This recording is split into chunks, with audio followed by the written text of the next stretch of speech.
Sir ये आपके बारे में लेकिन एक दो शिकायतें हैं कि आप जबरदस्ती करते हैं लोगों के साथ। मैं एक उदाहरण देता हूं कि जैसे अब आपने ये फास्ट टैग का काम किया तो लागू कर दो, लोग अपने आप बनाएंगे, अपने आप चलाएंगे। बहुत लोगों को उसमें बहुत टाइम तक दिक्कत हुई कि उनको वो फास्ट टैग समझ में नहीं आता था या पता नहीं था कैसे मिलेगा, तो उन्होंने दुगने पे वो पेमेंट करके भी वो चलाया। तो इस किस्म की बातें हैं। अब आप स्क्रैप पॉलिसी लाए हैं तो बहुत सारे लोग नाराज हैं जिनकी गाड़ी, वो लोग कहते हैं मेरी गाड़ी ठीक है, मेरी गाड़ी में दिक्कत नहीं है, गडकरी जी पॉलिसी ले आए, मेरी चलती गाड़ी बंद कर दी। देखिए मैं आपको तो फास्ट ट्रैक ऐसा है, पहले टोल भरने के लिए लाइन लगती थी। ये जो दिल्ली जयपुर रोड है ना, यहाँ के टोल के तो लोग मुझे बहुत गालियां देते थे, तो बहुत प्रॉब्लम था। अब फास्ट ट्रैक में तुमको रुकना ही नहीं है, वो केवल फटाफट निकल जाता है। 97% फास्ट ट्रैक हो गया, ना पैसे देना, ना रुकना, ना चर्चा करना। अब मैं इससे भी नई टेक्नोलॉजी ला रहा हूँ, अभी कुछ और बाकी। हाँ, वो ऐसी ला रहा हूँ कि सैटेलाइट से तुम्हारे गाड़ी के नंबर प्लेट से वो कैमरा जहां से एंट्री करोगे वहां से निकाल लेगा फोटो, और जहां से बाहर निकलोगे वहां फोटो निकाल लेगा। उतना हिसाब से पैसा आपके बैंक अकाउंट से निकल जाएगा, ना कोई रोकेगा, ना कोई बोलेगा, ना कुछ नहीं।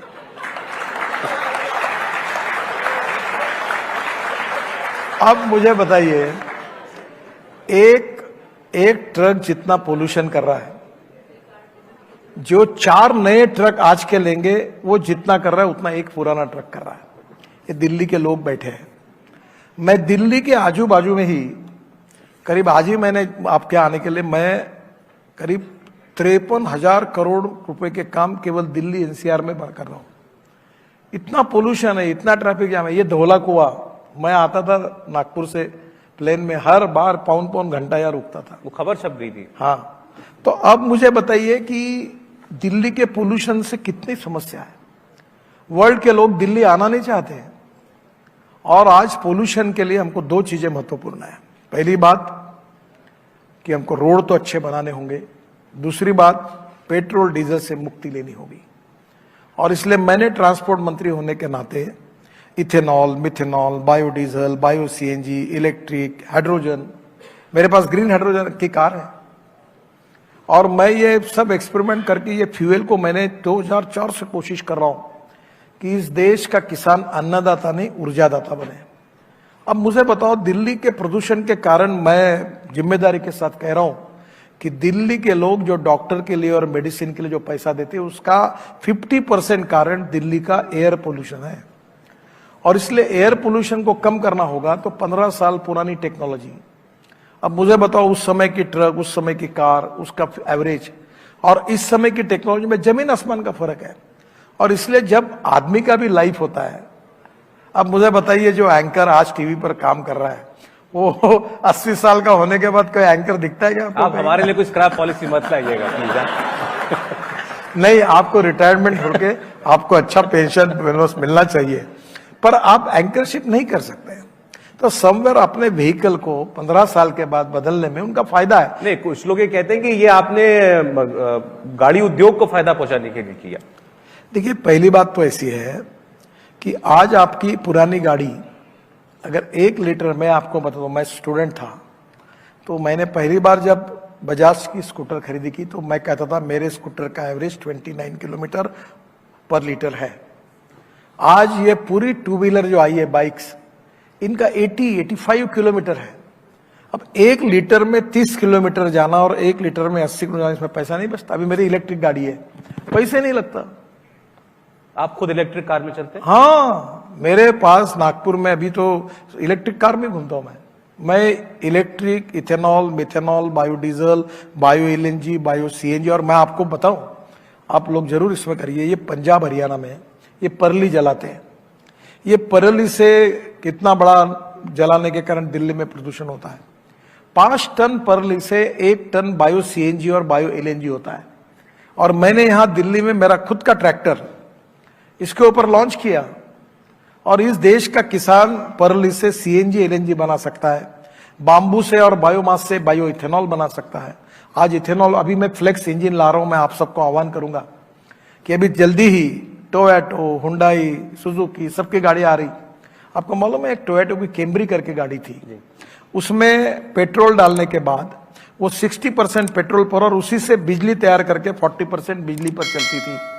अब गाड़ी आ रही जो मैंने नई नीति लाई है, उसमें वो 100% बायो इथेनॉल पर चलेगी, यानी 60% 100% इथेनॉल और पेट्रोल। तो इथेनॉल डालिए, इथेनॉल का भाव 60 रुपए लीटर, पेट्रोल का 120 रुपए लीटर, तो तुम्हारे पैसे भी बचेंगे। और इथेनॉल ग्रीन फ्यूल है, पेट्रोल से कई गुना अच्छा है।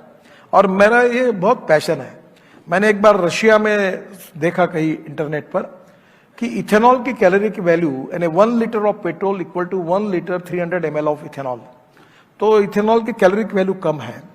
तो मैंने सुना कि इथेनॉल में ये कैलोरी वैल्यू पेट्रोल के बराबर हो सकती है। तो मैंने रशियन साइंटिस्ट को बुलाया, फिर मेरे साथ प्रेजेंटेशन होने के बाद मैंने काफी लोगों को बताया, बोले इट्स इम्पॉसिबल।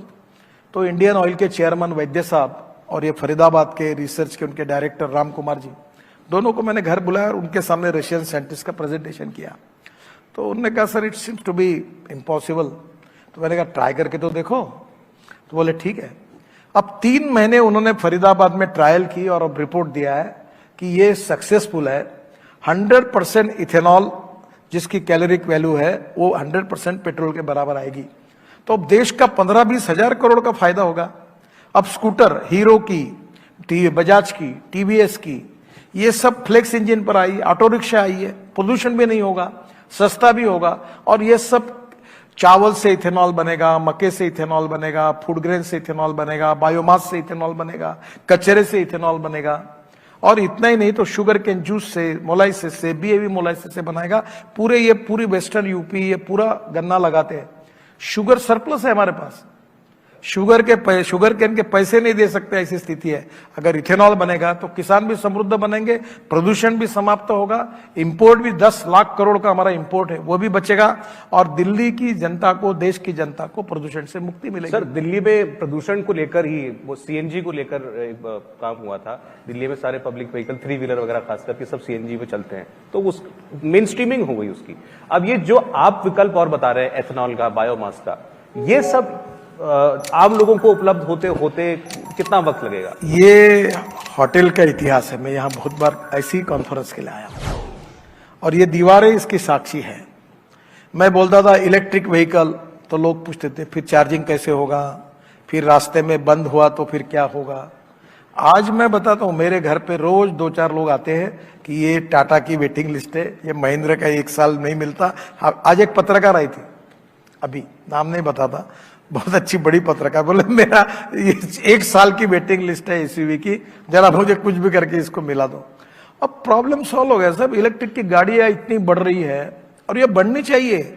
क्या मुझे बताइए, देश की इकोनॉमी से 10 लाख करोड़ इंपोर्ट पेट्रोल और डीजल के लिए चला जाता है और ऊपर से इतना प्रदूषण लेकर हम दिल्ली में इतनी तकलीफ सहन करते हैं। तो क्या इसके बजाय स्वदेशी और स्वावलंबन के आधार पर पेट्रोल डीजल से अच्छा ग्रीन फ्यूल, पोल्यूशन मुक्त अगर हमारे देश में, देश का किसान तैयार करता है, import substitute, cost effective, pollution free और इंडिजिनियस, तो मुझे लगता है क्या देश के लिए इसके फायदा। अच्छा, मेरा सवाल तो ये था कि ये काम होगा कब से, मतलब कब ऐसा होगा कि शुरू हो गया काम सर? कि पेट्रोल पंप पर जाएंगे तो एथेनॉल भी मिलेगा? सर अभी इथेनॉल के पहले 3 पंप पूना में खुले हैं। अच्छा। पर इथेनॉल के फ्लेक्स इंजन की गाड़ी है और ये इसको आएगी।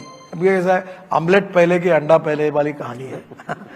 आप चिंता मत करिए, आने वाले 3-4 महीने में इथेनॉल के पंप शुरू होंगे और लोग फ्लेक्स इंजन की स्कूटर, बाइक, ऑटो रिक्शा और कार आएगी और उसमें घूमेंगे। अभी इलेक्ट्रिक बसेस, अभी मुंबई में 1500 ली गई, अभी पूना में इलेक्ट्रिक बसेस, सब शहरों में, अभी दिल्ली में इलेक्ट्रिक बसेस आई।